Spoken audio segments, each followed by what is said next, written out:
Welcome to Nebraskans for Peace 2020 Lantern Float, commemorating the 75th anniversary of the atomic bombings at Hiroshima and Nagasaki, Japan on August 6th and 9th, 1945.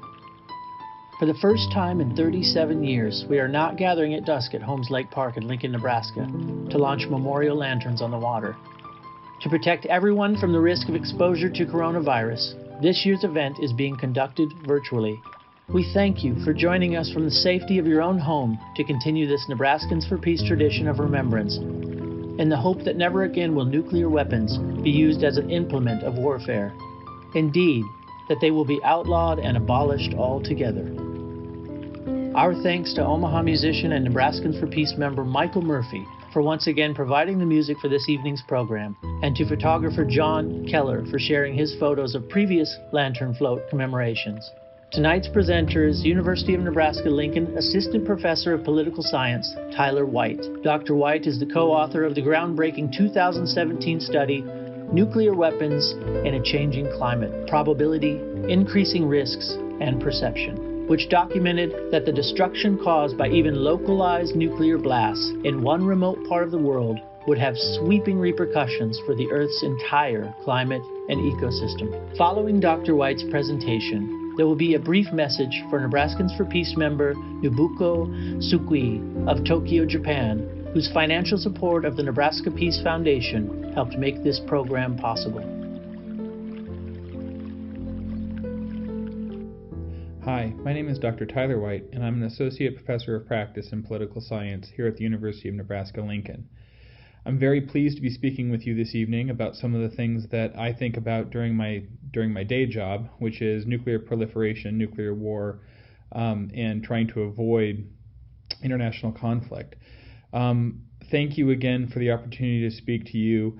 I think that the event tonight is a really, really important one, and I'm really excited about the interest that you are showing in this really important issue, and I hope tonight to be able to cover a couple of things that I think you'll find important, and I want to make a plea with you that there are things you can do in order to address the role that nuclear weapons play in our world, and ultimately to try to reduce the number and reduce the danger of those nuclear weapons. On August 6, 1945, between 90,000 and 145,000 people died in Hiroshima, and between 40,000 and 80,000 people died just a few days later in Nagasaki.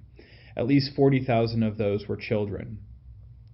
These numbers are absolutely horrific, and it drives home exactly what or how powerful nuclear weapons actually are.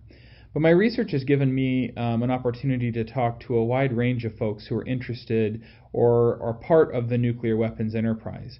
I've spoken with generals and war planners, and I've spoken with groups like Nebraskans for Peace. One observation that I have about this is that the goal is pretty much the same across the spectrum: to avoid the use of nuclear weapons at all costs. But the way to go about that is oftentimes different. So I want to take just a few moments this evening to talk to you about the stakes of nuclear war, the current status of nuclear stockpiles, and a few things that you can do to advocate for a more peaceful world. First of all, I want to talk a little bit about the stakes. And I won't bore you to death. If you want to be bored to death, you can come take one of my classes. But the stakes of nuclear weapons are just about as high as you can possibly imagine. Nuclear weapons are uniquely devastating, as seen in Hiroshima and Nagasaki, and Hiroshima and Nagasaki were very small by today's standards. The nuclear weapons that can be fielded both by the United States and Russia, as well as the other new nuclear powers, can be very small, but a lot of them can be much bigger than than the devastation we saw in Hiroshima and Nagasaki. Manifold increases in nuclear firepower have made this an incredibly dangerous time. At the height of the Cold War alone, the Soviets had more than 40,000 nuclear warheads. And they're not just bigger bombs. Nuclear warheads produce a whole bunch of really nasty side effects other than the fact that one small weapon can make a huge devastating impact. They can produce nuclear fallout, which is basically what happens when the bomb pulls all of the stuff up off the ground, puts it into the air, and turns it into a radioactive object that then falls back to the ground, and that emits dangerous and deadly radioactivity for a long time. They also can produce radioactivity on their own, and electromagnetic pulses, which can destroy electronics and make them unusable. The U.S. and the Soviet Union, with building all of these weapons, could basically wipe out all human life on Earth in the 1960s when proliferation was really out of control. And we've had several brushes in the past with accidental release or use of nuclear weapons. There was even a nuclear weapon accidentally dropped out of an airplane in North Carolina, and the only thing that stopped it from going off was a normal light switch that just happened to not be switched on the bomb when it fell out. So we've seen not only the potential for accidental nuclear war, but we've also seen the potential for accidents to happen, and an accident with a nuclear weapon could wipe out tens of thousands of people.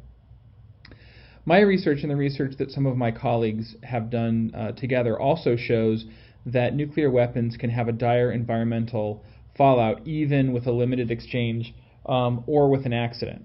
Some of those things include the collapse of local climate patterns. If you are in a place that requires a lot of rain, or if you're in a place where you rely on rivers and those kinds of things to irrigate your crops, all of those things can be changed or wiped out with the use of a nuclear weapon, or at least they can be impinged enough that you're not going to get the ability to grow your crops. Also, the spread of fallout is a huge environmental impact. So what I said earlier about the earth and bits of building and anything else that the bomb is able to pull up into the atmosphere and turn radioactive can make huge swaths of land simply unlivable. And the impact on local crop productions and feeding people can be incredibly devastating. So we're living in a world that has more people in it than has ever had before, and being able to grow crops and feed those people is absolutely necessary, and even small disruptions can cause massive starvation. But nuclear weapons exchanges in a place like India or Pakistan, as our research has shown, has the potential to not only have cataclysmic environmental impacts, but could also really negatively impact our ability to feed people, causing massive starvation, which is a second or third order effect. So let me talk just really quickly about the status of nuclear weapons today. There's some reason to be hopeful and even cautious. You know, we went from almost 70,000 warheads worldwide in the 1980s to about 10,000 today. And that means that arms control can work if we decide that that's something that we want to do. We are beginning to see big rollbacks, however, in major arms limitations agreements, and this is very concerning. Both Russia and the United States seem to be walking away from big key arms limitation treaties.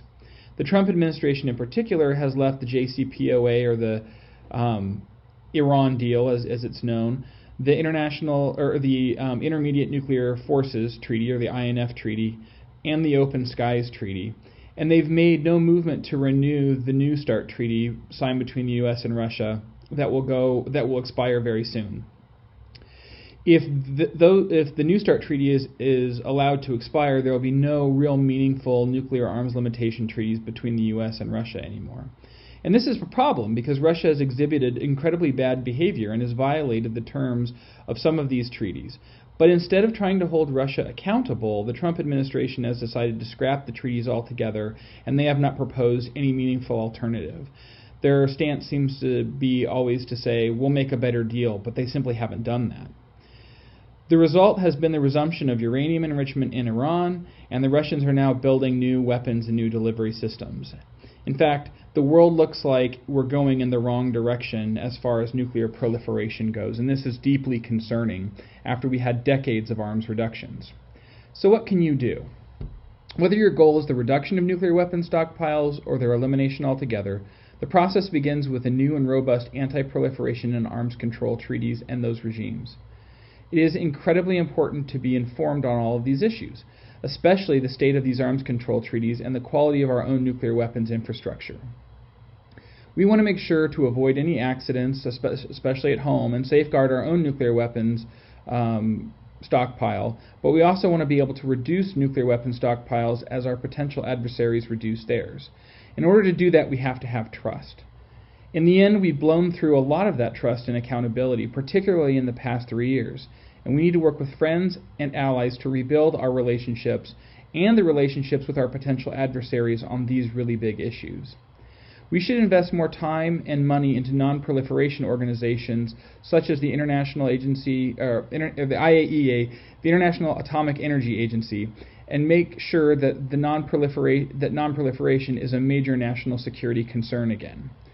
The most important thing that you can do is to vote for leaders who take this seriously and who are educated on these issues.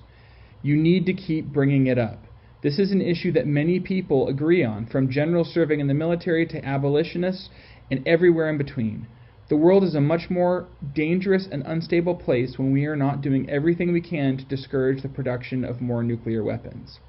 So, I urge you on this evening, when we're thinking about the victims of the only nuclear weapons ever fired in anger, to really take up this as a mission to not only let your elected representatives know that you know and care about these issues, but to encourage them to work on those international treaties and institutions that the U.S. once championed and bring them back into force so that we can live in a more stable, peaceful, and prosperous world. Thank you again for having me this evening, and I've really appreciated the opportunity to talk with you. Thanks.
Professor and translator Nobuko Tsukui of Tokyo, Japan, received her doctorate in English from the University of Nebraska in the early 1960s and made the Japanese literature of the atomic bombing the subject of her scholarship.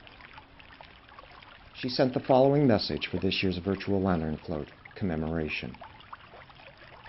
When President Obama visited Hiroshima, Mr. Kishida, Japan's foreign minister at the time, accompanied Obama as they went to the atom bomb dome. In my mind, Ms. Hayashi Kyoko's statement about the atom bomb dome is by far the best and the most poignant. Below is my translation of her words into English. The atom bomb dome is directly beneath the point of explosion. According to the intention of the weapon called the atom bomb, the building had shed dutifully everything that would obstruct the explosion. The steel frames of roof and walls, the minimum requirements for the shape of the building, remained. At that moment, inside the body of the Hibakusha, only the heart that was essential for life palpitated. For those who were burnt so badly that one couldn't tell whether they were human or a lump of flesh, and for us who were exposed to enough radiation to destroy the functions of internal organs, the only proof that we were living human beings was the palpitation of the heart.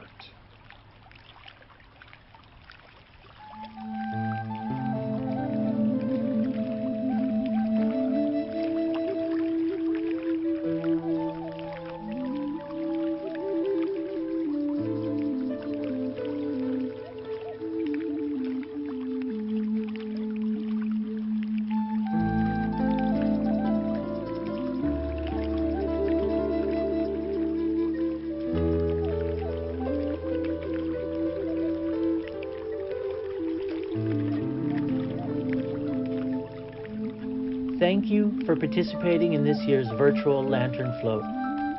Click the link below to donate to Nebraskans for Peace.